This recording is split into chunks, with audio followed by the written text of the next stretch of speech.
A landmark decision has been delivered by a UN court which has opened up the possibility of countries suing each other for the damage caused by climate change.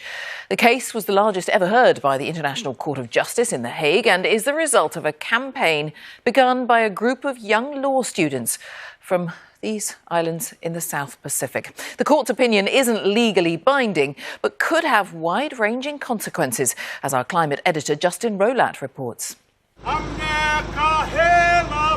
This case began quite literally on the other side of the earth. It was the brainchild of law students at a university in the Pacific island nation of Vanuatu.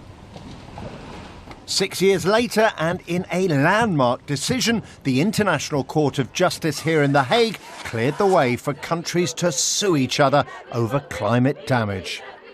Clarity from them is a base where we can stand and more concerted global action can go. And the fight is not ending here. This is just the beginning of something new. So what did what is considered to be the world's highest court have to say?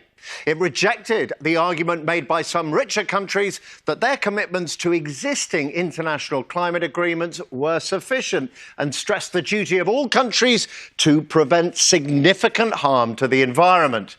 It said countries were also responsible for the actions of private companies and individuals under their jurisdiction. For example, the impact of the emissions from the production of oil and gas.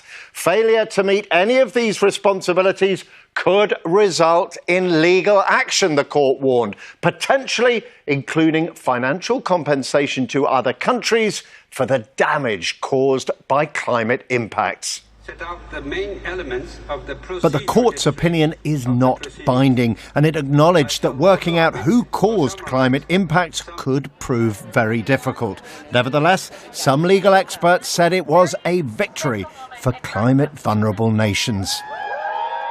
It's a legal precedent that will be developed in litigation, in lawsuits, in domestic courts. It sets the beat for new legislation, for action from governments and also from corporations that know their obligations and know what happens if those obligations are not met.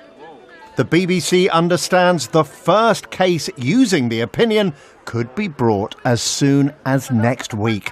Justin Rolat, BBC News.